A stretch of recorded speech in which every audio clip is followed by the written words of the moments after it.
días, buenas noches, buenas tardes, ¿cómo estáis? Bienvenidos de nuevo al canal. Hoy tenemos un tema súper interesante que tiene que ver con la naturaleza del sufrimiento y los objetivos de la medicina. Y hace referencia a un artículo publicado en 1982 por el doctor Eric Cassel, o Cassel, no sé cómo se pronuncia, y publicado en el New England Journal of Medicine. A este texto he llegado como consecuencia de este curso que os he comentado que he hecho acerca de la espiritualidad, el acompañamiento y el cuidado. Lo llaman cuidados paliativos, aunque yo no puedo decir cuidados paliativos porque requiere, como ya expliqué en los vídeos que he hecho, que es un apartado que tiene que ver con la medicina, solo con la medicina, pero sí que tiene que ver mucho con el estudio de la muerte y el acompañamiento espiritual en esos momentos tan peculiares. Un curso al que he llegado después de conocer al doctor, de conocer por vídeo, no personalmente, Enric Benito, oncólogo especialista en esta área. Es un curso, como ya conté, que está dado por una universidad alemana, es un curso online, gratuito, y que me interesa mucho porque tiene mucho que ver con el libro tibetano de los muertos y con la vida, sobre todo con la vida. Así que vamos a pasar a revisar este artículo, la naturaleza del sufrimiento y los objetivos de la medicina. La obligación de los médicos de aliviar el sufrimiento humano se remonta a la antigüedad. A pesar de ello, poca atención se ha brindado explícitamente al problema del sufrimiento en la educación, en la investigación y en la práctica, sobre todo en la práctica médica. Acordaros que este texto es de 1982. Comenzaré enfocando una moderna paradoja. Aun en los mejores entornos y con los mejores médicos, no es poco común que el sufrimiento ocurra no solo durante el curso de una enfermedad, sino como resultado de su tratamiento. Para entender y resolver esta paradoja se requiere comprender qué es el sufrimiento y cómo se relaciona con la actividad médica. Es importante diferenciar entre dolor, que es cuerpo. Hoy en día existen medicamentos para tratar el dolor, y lo que es el sufrimiento. Y es importante lo que acaba de decir, porque dices, no es poco común que el sufrimiento ocurra no solo durante el curso de la enfermedad, nuestra mente dándonos sufrimiento.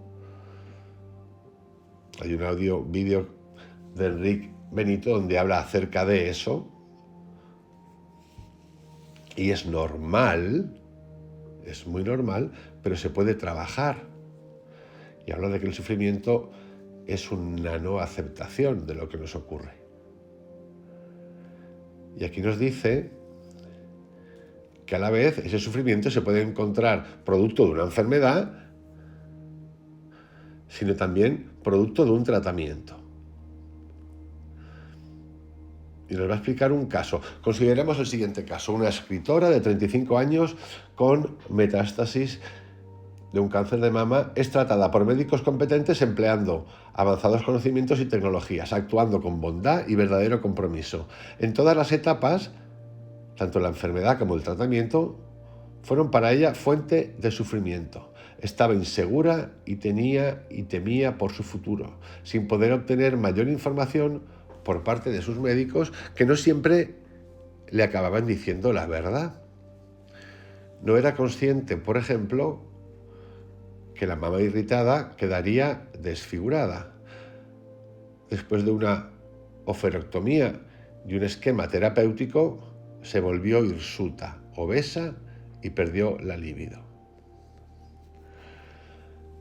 Por un tumor en la fosa supraclavicular, perdió la fuerza en su mano hábil para esculpir y entró en una profunda depresión. También tuvo una fractura patológica de fémur y el tratamiento fue demorado por abiertas discusiones de los médicos acerca de la fijación de su cadera. Esto con lo que he dado comienzo, que para muchos de nosotros puede resultar como potente, en el mundo de la medicina es súper normal. De hecho, tengo algunos amigos que son cirujanos, hijos de cirujanos, que desde bien pequeñitos estaban acostumbrados a ver ciertas cosas que para el resto de los mortales, nosotros no médicos, pues nos provocaría, producto del desconocimiento, no horror, pero decía, ¿esto qué es? La medicina ve de todo, ve lo que nosotros no pensamos que incluso que existe. Cada vez que su enfermedad respondía al tratamiento y sus esperanzas resurgían, una nueva manifestación aparecía. Así, cuando comenzaba un nuevo ciclo de quimioterapia, se dividía entre el deseo de vivir y el temor de que sus nuevas esperanzas la expusieran otra vez al sufrimiento si el tratamiento fallaba. Las náuseas, los vómitos producidos por la quimioterapia le resultaban angustiantes, pero no más que la expectativa de la caída del cabello. Temía el futuro, temía por su vida. Cada mañana era vista como un anuncio de más enfermedad, de más incapacidad o de más dolor. Se sentía aislada porque no era más como los otros y no podía hacer lo que hacían los demás. Temía que sus amigos dejaran de visitarla. Estaba segura de que se iba a marchar. Esta joven mujer tenía dolores importantes y otros síntomas físicos que le causaban sufrimiento, pero también sufría por otras amenazas tanto sociales como personales y privadas. Sufría por los efectos de la enfermedad y sus tratamientos sobre su aspecto y sus habilidades. Y sufría irremediablemente por su percepción del futuro. ¿Qué puede decirnos este caso acerca de los fines de la medicina y el alivio del sufrimiento? 3 hechos son de destacar. El primero es que el sufrimiento de esta mujer no estaba limitado a sus síntomas físicos. El segundo es que no solo sufría por su enfermedad, sino también por sus tratamientos. El tercero es que uno no puede anticiparse a lo que para ella sería origen de sufrimiento. Como a otros pacientes, es conveniente preguntarles. Algunos rasgos de su condición, ella podría llamarlos dolorosos, molestos, no confortables o estresantes, pero no fuentes de sufrimiento. Hablando del origen del sufrimiento con gente común, me di cuenta este doctor, de su sorpresa al descubrir que este tema no está desarrollado de manera específica en la educación médica. En los estudiantes, por otra parte, esto ha cambiado mucho, pero es importante este artículo porque fue el lanzamiento de los estudios acerca del dolor y del sufrimiento. Los estudiantes, por otra parte, no están seguros de la importancia de este tema en su trabajo. El alivio del sufrimiento es considerado por los pacientes y por la gente común uno de los objetivos primarios de la medicina, pero no por la profesión médica. Como en el cuidado del moribundo, los pacientes, familiares y amigos no hacen distinción entre el origen físico o no físico del sufrimiento como lo hacen los médicos. Una búsqueda en las bases de datos de literatura médica no me ayudó a entender qué es el sufrimiento. Este fenómeno refleja una mirada obligada y habitualmente inadecuada de los objetivos de la medicina. La tradicional preocupación primaria de la medicina por el cuerpo y la enfermedad física es bien conocida, como lo son los extensos efectos de la disociación mente-cuerpo en la teoría y en la práctica médica. Creo que esta dicotomía es en sí misma una fuente de situaciones paradójicas, en la que los médicos causan sufrimiento en el cuidado de los enfermos, obviamente sin querer. Hoy, en tanto las ideas de la separación mente-cuerpo están siendo cuestionadas, los médicos están preocupándose en otros aspectos de la condición humana. La profesión médica está siendo empujada y atraída hacia nuevas tareas, tanto por su tecnología como por la demanda de sus pacientes. La tentativa de entender qué es el sufrimiento y cómo los médicos podrían verdaderamente consagrarse a su alivio requerirá que la medicina supere la dicotomía entre mente y cuerpo y las dicotomías asociadas entre subjetivo y objetivo, entre persona y objeto. Esto es importantísimo. Superar la dicotomía mente-cuerpo, la dicotomía subjetivo-objetivo y la dicotomía entre persona y objeto. En el resto de este artículo voy a encarar 3 puntos. El primero es que el sufrimiento lo experimentan las personas. En la separación entre mente y cuerpo, el concepto de persona o calidad de persona ha sido asociado con el de mente, o espíritu, o lo subjetivo. Sin embargo, Como mostraré, una persona no es solamente espiritual o solo subjetivamente conocible. La calidad de persona tiene muchas facetas y la ignorancia de estas contribuye activamente al posible sufrimiento del paciente. Entender qué lugar ocupa la persona en la enfermedad humana requiere rechazar el histórico dualismo mente-cuerpo. El segundo punto deriva de mi interpretación de observaciones clínicas. El sufrimiento ocurre cuando se percibe una inminente destrucción de la persona. Continúa hasta que la amenaza de desintegración haya pasado o la integridad de la persona pueda ser restituida de alguna manera. Por lo tanto, aunque el sufrimiento ocurre a menudo en presencia de dolor, de disnea u otro síntoma físico, se extiende más allá de lo físico. Más genéricamente puede definirse como el estado de severo distrés asociado con eventos que amenazan la integridad de la persona. Por ponerlo de alguna manera, es como cuando nos sentimos que nos estamos destruyendo. Ese famoso distrés. El tercer punto es que el sufrimiento puede ocurrir en relación con cualquier aspecto de una persona, tanto en la esfera de los roles sociales, identificación de grupo, relación con uno mismo, relaciones familiares o con alguna fuente de significado de tipo transpersonal o trascendente. Lo que sigue es una descripción simplificada o topología de los constituyentes de la persona. Persona no es mente.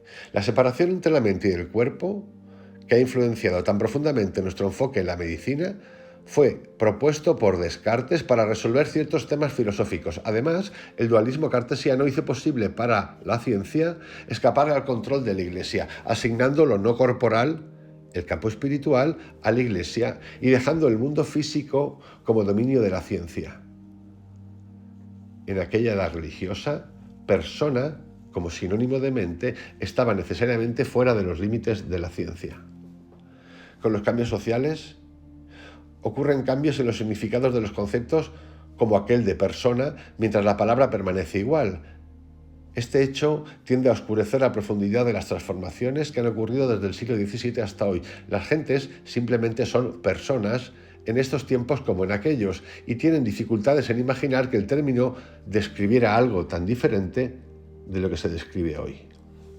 Si la dicotomía mente-cuerpo, aquí estamos entrando ya en lo espiritual, si la dicotomía mente-cuerpo resulta en asignar al cuerpo a la medicina y la persona no está en esa categoría, el lugar que queda para la persona es la categoría de mente.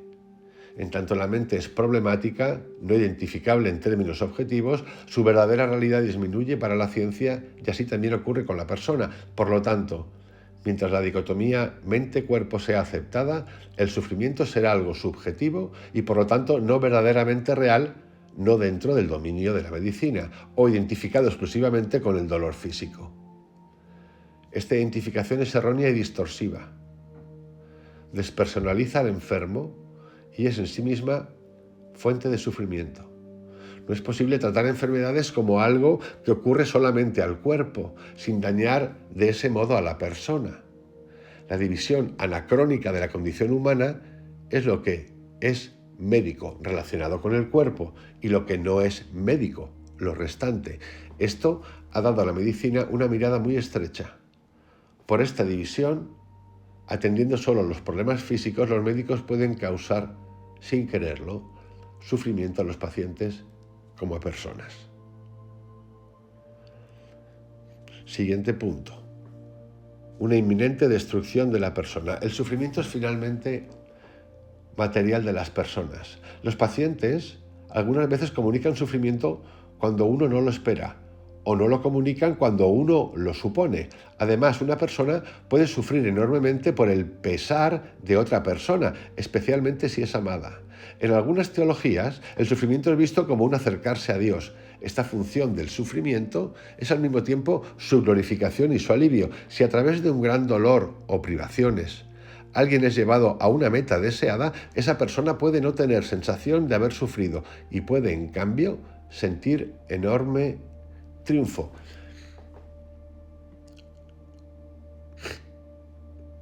Esto es importante, para entender algunos aspectos que yo creo que todos los hemos podido encontrar en nuestra vida. Yo, por ejemplo, lo he encontrado con gente que ha hecho los viajes psicodélicos, donde ha experimentado y experienciado la muerte como tal, y algunos la experimentan como un verdadero sufrimiento hasta que se entregan, y otros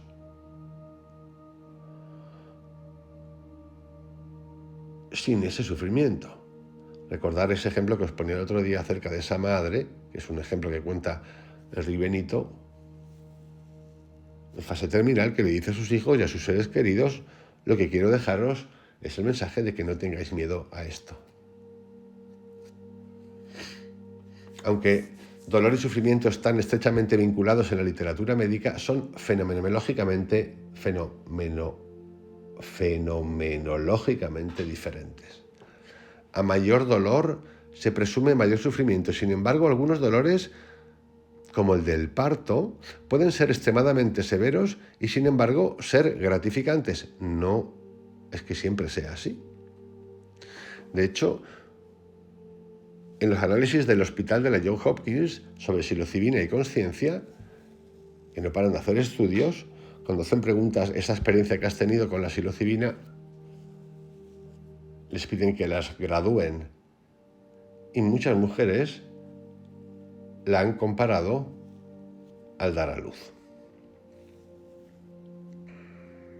El significado del dolor tiene influencia en la cantidad de medicación que será necesaria para controlarlo. Por ejemplo, una paciente comentaba que cuando creía que el dolor en su pierna era por ciática, podía controlarlo con dosis bajas de codeína, pero cuando descubrió que estaba producido por la extensión de una enfermedad maligna, requería mayor cantidad de medicación para aliviarlo.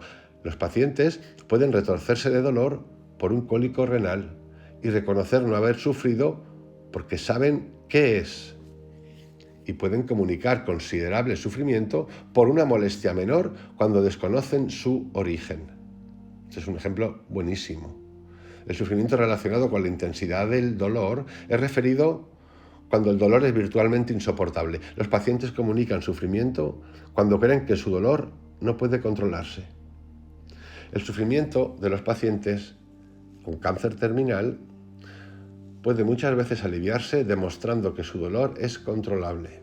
Entonces, a veces toleran el mismo dolor sin medicación, prefiriendo el dolor a los efectos colaterales de los analgésicos. Otro tipo de dolor que puede ser causa de sufrimiento es aquel que no es insoportable pero continúa por periodos muy largos. En suma, la gente con dolores frecuentemente comunica sufrimiento cuando lo sienten fuera de control, cuando es insoportable, cuando desconocen el origen, cuando significa algo grave o cuando es crónico.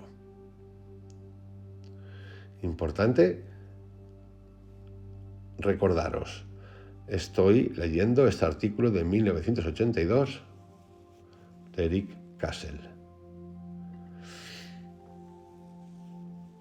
En todas estas situaciones, las personas perciben el dolor como una amenaza a su existencia, no solo a sus vidas, sino a su integridad como personas. Que esta sea la relación del dolor con el sufrimiento lo sugiere fuertemente el hecho de que el sufrimiento puede ser aliviado en presencia de dolor continuo, haciendo conocido su origen, cambiando su significado y demostrando que puede ser controlado. Lo que sigue, por lo tanto, es que el sufrimiento tiene un elemento temporal. Para que una situación sea fuente de sufrimiento, debe influenciar la percepción de futuros eventos. Si este dolor continúa, así será insoportable. Si esto viene de un cáncer, me voy a morir. Si el dolor no se puede controlar, no podré tolerarlo. Es decir, hay un efecto mental, psicológico, por llamarlo de alguna manera. En el momento en el que el paciente está diciendo, si el dolor continúa, así será insoportable, no es insoportable. El temor en sí mismo siempre involucra al futuro.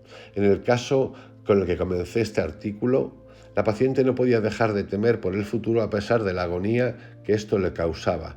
Nótese que el sufrimiento no existiría si el futuro no fuese una preocupación mayor. Otros dos aspectos deberían mencionarse en la relación entre el dolor y el sufrimiento. El sufrimiento puede ocurrir cuando los médicos no dan valor al dolor que el paciente manifiesta. En ausencia de enfermedad, los médicos suelen sugerir que el dolor es psicológico, en el sentido de irreal, o que el paciente está fingiendo. Lo mismo puede ocurrir a los pacientes con dolor crónico que no pueden hablar con otros acerca de su problema. En el primer caso, se desconfía de la percepción de la realidad de la persona y en ambas instancias el aislamiento social se agrega al sufrimiento.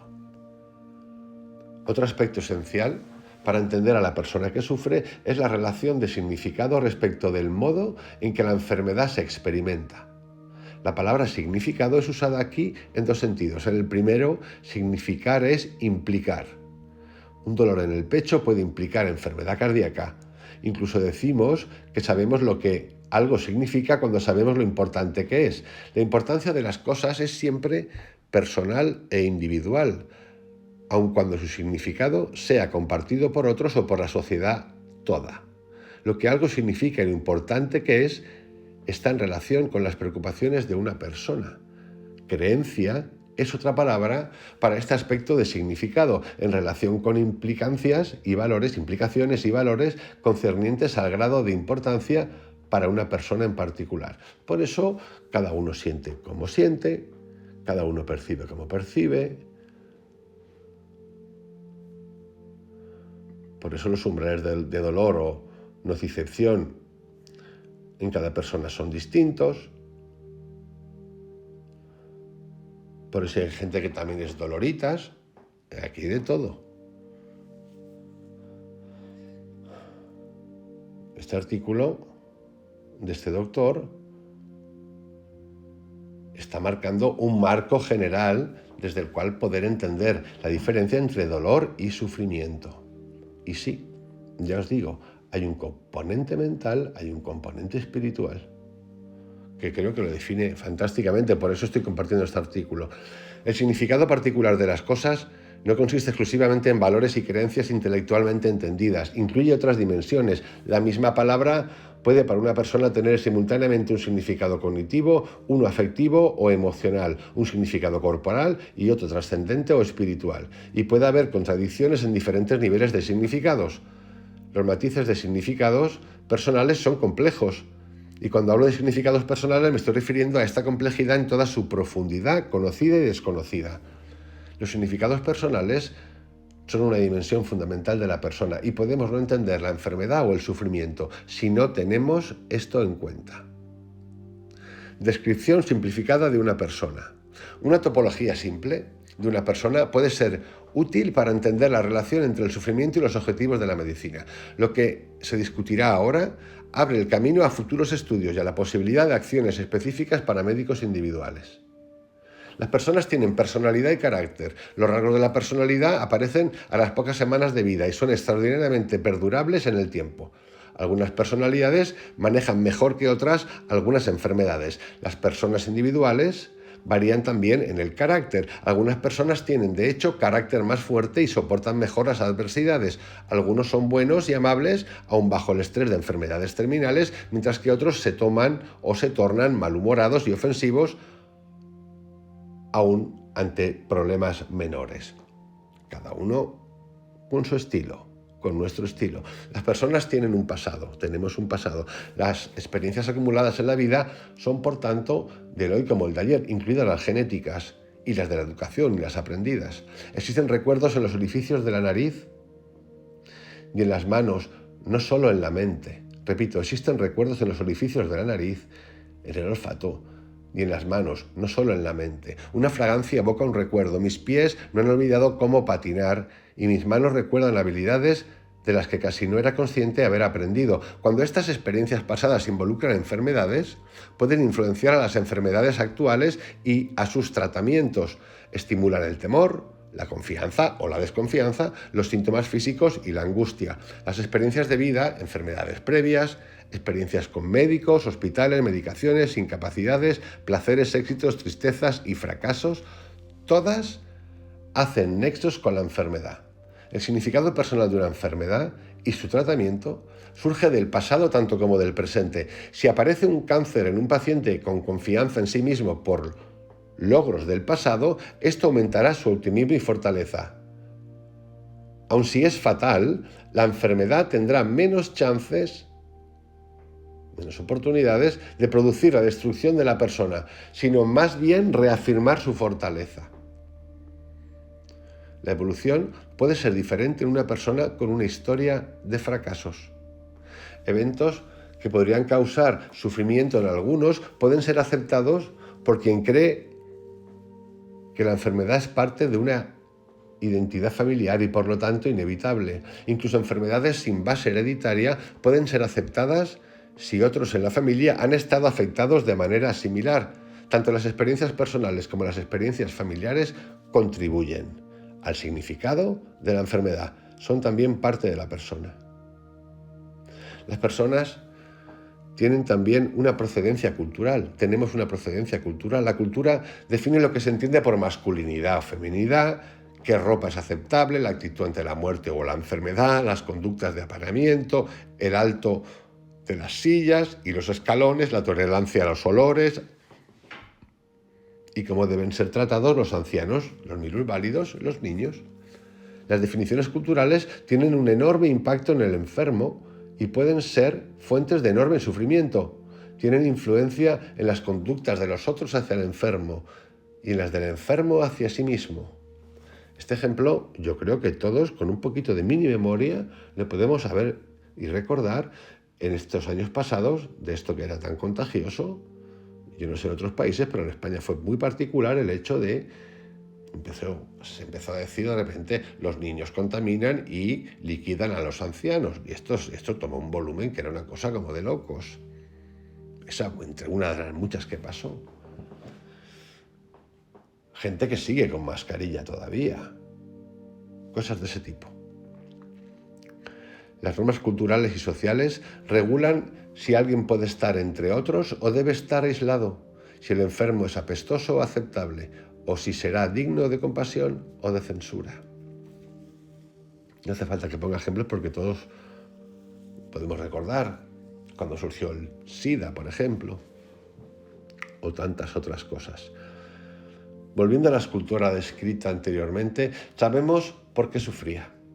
Estaba confinado a su casa y a su cama. Su cara había cambiado por los corticoides. Estaba masculinizada por los tratamientos, con una mama desfigurada y una cabeza casi sin pelo. El grado de importancia ligado a tales pérdidas, sus significados personales, están determinados en gran medida por prioridades culturales. Es importante entender esto porque estos son conceptos, sufrimiento y dolor. El aceptar lo que tenemos, estamos hablando de enfermedad, está el doctor hablando de enfermedades, pero también de otras cosas, emociones que tenemos, es vital para decidir a qué le damos poder. Porque es como decir, no quiero, se me ha caído el pelo, no, se te ha caído el pelo. Ponte en una actitud positiva. No pasa nada. Ponte en una actitud positiva. Eso ayuda inmensamente ¿a qué? Sobre todo, a no sufrir. Claro, yo estos temas estoy utilizando lo que cuento médico porque yo no me atrevo a entrar en este detalle tan bestial, porque es algo muy personal, pero sí que me atrevo a contar lo que los médicos cuentan, y más aún cuando son súper reconocidos. Y lo quiero compartir porque creo que es importante que lo sepamos, sobre todo en este canal. Teniendo en cuenta esto, podemos entender cuánto alguien puede sufrir, aun sin dolores e incluso sin síntomas. Se sufre por pérdidas materiales de eventos y de relaciones. Una persona tiene roles. Yo soy esposo, padre, madre, médico, docente, hermano, hijo huérfano y tío. Juntas, las normas que guían el desempeño de los roles componen un complejo conjunto de derechos y responsabilidades. A la Edad Media, los roles pueden estar tan firmemente determinados que una enfermedad puede llevar a una virtual destrucción de la persona al hacer imposible el desempeño de sus roles. Tanto si el paciente es un médico o una madre, que no pueden ejercer de tales, estos están disminuidos por la pérdida de la función. Ninguna persona existe sin los otros, sin el otro. No hay conciencia sin conciencia del otro. Ni quien habla sin escucha, ni acción o pensamiento que de alguna manera no involucre a otros. Toda conducta involucra o involucrará a otros, aunque sea en los recuerdos. Todos tememos, quedar ciegos o sordos, pero estas son solo las más obvias injurias de la interacción humana. Hay muchas maneras en que los seres humanos podemos quedar privados de los otros y sufrir la pérdida.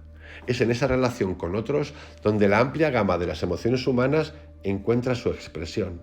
Esta dimensión de la persona es la que puede ser dañada cuando una enfermedad afecta la posibilidad de expresar nuestras emociones.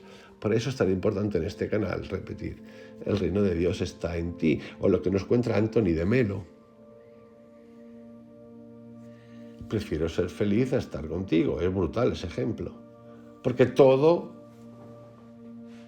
cultura, la relación, somos sociedad, nos puede afectar. Además, el grado y naturaleza de las relaciones del enfermo ejercen influencia sobre el grado de sufrimiento ocasionado por una enfermedad. Hay una gran diferencia entre regresar a un departamento vacío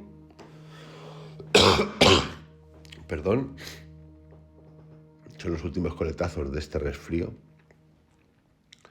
Repito, hay una gran diferencia entre regresar a un departamento vacío o a un hogar con una red de familiares y amigos después de una internación. La enfermedad puede ocurrir a un miembro de una pareja fuertemente unida o en disolución. El sufrimiento por la pérdida de la función sexual, por ejemplo, asociada a ciertas enfermedades, dependerá no solo de la importancia de la actividad en sí misma, sino de su importancia para las relaciones del enfermo. Una persona es un ser político. Es en este sentido igual a otras personas, con derechos y obligaciones y aptitud para reparar daños producidos por otros o el Estado. Una enfermedad puede intervenir, produciendo sensación de pérdida de poder político y de representatividad. Está poniendo un ejemplo, una metáfora. Las personas en permanente desventaja pueden sufrir por sentimientos de exclusión en la participación de actividades políticas. Las personas hacen cosas, hacemos cosas, actuamos, creamos, elaboramos, separamos, juntamos, enredamos, desenredamos, generamos y disolvemos. Se autorreconocen, nos autorreconocemos y somos reconocidos por nuestros actos. Cuando una enfermedad reduce el espectro de nuestras actividades, una persona no es más quien era. Las personas somos muchas veces inconscientes de mucho de lo que pasa dentro de nosotros y el por qué. Hay cosas en la mente que no pueden hacerse conscientes con reflexiones ordinarias. La estructura del inconsciente es entendida de manera diferente por diferentes eruditos, pero la mayoría de los estudiosos de la conducta humana aceptan la afirmación de que existe un mundo interior. Las personas pueden comportarse de maneras que parecen inexplicables y extrañas aun para con ellos mismos, y la sensación de impotencia que estas conductas les generan puede ser fuentes de gran estrés. Las personas tenemos comportamientos habituales. Estando sanos, damos por sentado los detalles de nuestro día a día. Sabemos que estamos bien porque hacemos normalmente las cosas habituales. Los pacientes deciden que están enfermos cuando no funcionan como siempre y sufren la pérdida de sus rutinas. Si no pueden hacer las cosas que los identifican, se sienten incompletos. Todas las personas tienen cuerpo. La relación con nuestro cuerpo puede variar desde la identificación con él, con la admiración, con el odio, con el miedo permanente. El cuerpo puede incluso ser percibido como una representación de uno de los padres, y cuando algo le pasa al cuerpo, es como pensar que un padre fue herido. La enfermedad puede hacer que nos veamos más al cuerpo, que no veamos más al cuerpo como amigo, sino como a un enemigo de temer.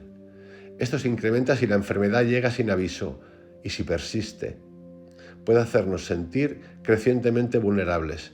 Así como muchas personas sienten expandir el yo como resultado de los cambios corporales producidos por el ejercicio, existe potencialmente una contracción de este sentido si el cuerpo se deteriora.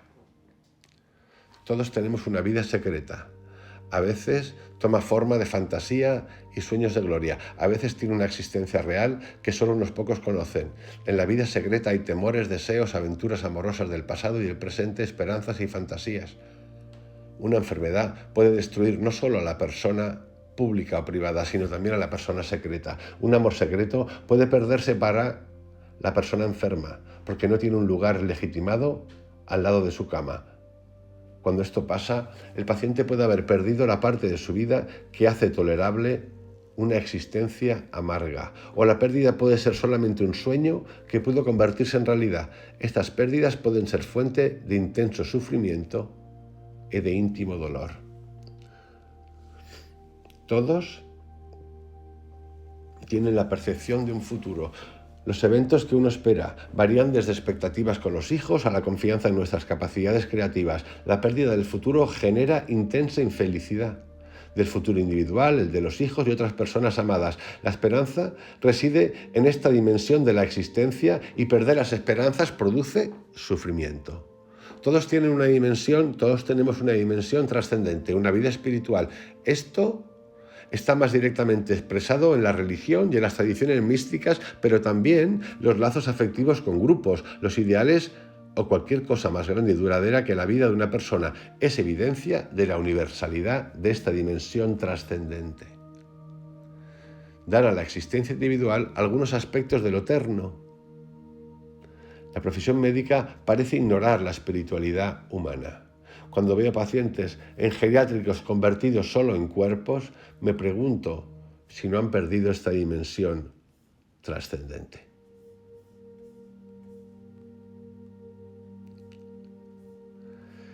En fin, queridos, os dejo con este artículo. No lo he leído entero, he hecho un extracto.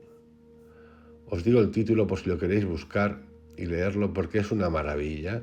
La naturaleza del sufrimiento y los objetivos de la medicina, de Eric J. Cassel. Eric sin H, E-R-I-C, y luego el apellido C-A-S-S-E-L. La naturaleza del sufrimiento y los objetivos de la medicina. Simplemente compartir con vosotros este momento que me parece tan rico y tan interesante, para aplicarlo no solamente a la enfermedad, no solamente con el sufrimiento. Hace unos días hice una vibración cuántica acerca de la depresión, otra meditación cuántica acerca de el estrés y la ansiedad. Y hoy toca esto. El fin, que despertemos todos, que entendamos el arte de vivir. Un abrazo grandote, hasta mañana.